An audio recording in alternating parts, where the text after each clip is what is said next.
भारत का चंद्रयान-3 मिशन चांद के गुरुत्वीय क्षेत्र में एंट्री ले चुका है। 14 जुलाई 2023 के दिन दोपहर के 2:35 पर बाहुबली चंद्रयान-3 ने श्रीहरिकोटा के सतीश धवन स्पेस सेंटर से एक सफल उड़ान भरी और अब चंद्रयान-3 अंतरिक्ष में पहुंचकर चांद के इलेक्ट्रिकल रूट में एंट्री ले चुका है, जिसमें सफर करते हुए स्पेसक्राफ्ट धीरे धीरे चांद की धरती के पास जा रहा है। लेकिन अब इसका आगे का सफर इतना आसान नहीं होने वाला और इस सफर में सबसे मुश्किल है इसका आखिरी पड़ाव, जिसमें यह 23 अगस्त के दिन चांद के दक्षिणी ध्रुव पर सॉफ्ट लैंडिंग करने की कोशिश करेगा। और इसी प्रयास में साल 2019 में चंद्रयान-2 का मिशन असफल हुआ था।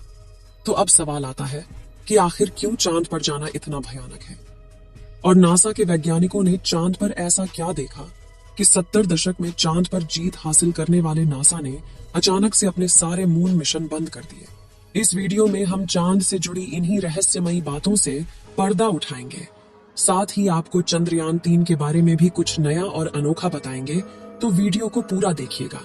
दोस्तों, पृथ्वी से चंद्रमा की पूरी तरह से गोलाई दिखाई देती है। वास्तव में चांद भी पृथ्वी की तरह अंडाकार है। चांद की सतह पर बेहद स्थिर और हल्का वायुमंडल मौजूद है। ये तो आप जानते ही होंगे कि साल 2009 में चंद्रयान एक मिशन ने चांद पर पानी की खोज की थी।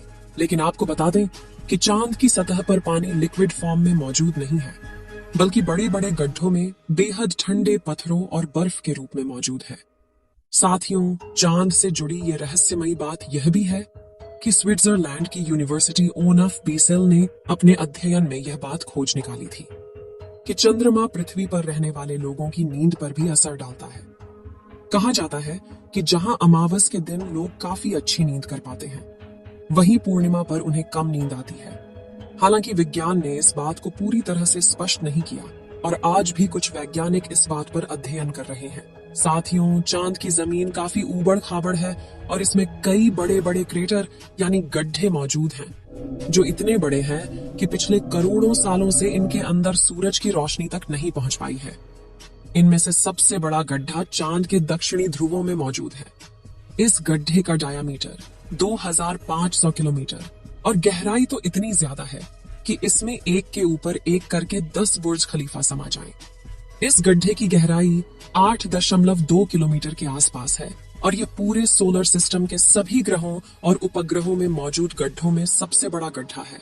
माना जाता है कि चांद की धरती में पानी छुपा हो सकता है, और वह भी थोड़ा बहुत नहीं, बल्कि पूरे 100 मिलियन टन।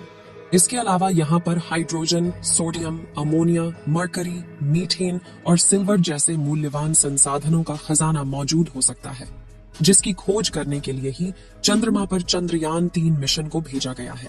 साथियों, साल 1959 में रशिया के स्पेसक्राफ्ट ने पहली बार चांद पर लैंडिंग की थी, जिसके बाद अमेरिका ने भी कई मून मिशन किए और 20 जुलाई 1969 को नासा के अपोलो मिशन के दौरान एस्ट्रोनॉट नील आर्मस्ट्रॉन्ग और बज एल्ड्रिन ने चांद पर पहली बार कदम रखा था।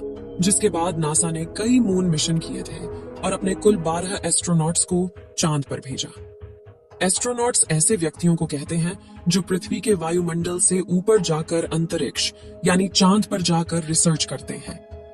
लेकिन दिसंबर 1972 में अपोलो 17 मिशन के बाद नासा ने अचानक से इंसानों को चांद पर भेजना बंद कर दिया, जिसके लिए उन्होंने कारण दिया कि चांद पर फिलहाल ऐसा कुछ नहीं है जिसकी रिसर्च की जा सके। लेकिन कुछ लोगों का यह भी कहना था कि नासा ने असली कारण को छुपाया है। नासा के द्वारा भेजे गए इन 12 में से कई अंतरिक्ष यात्रियों ने चांद पर कुछ अजीब सी आवाज भी सुनी थी, तो कुछ ने चांद पर बनी अजीब ब्रिज और कूलिंग टावर जैसी रचना को भी देखा था।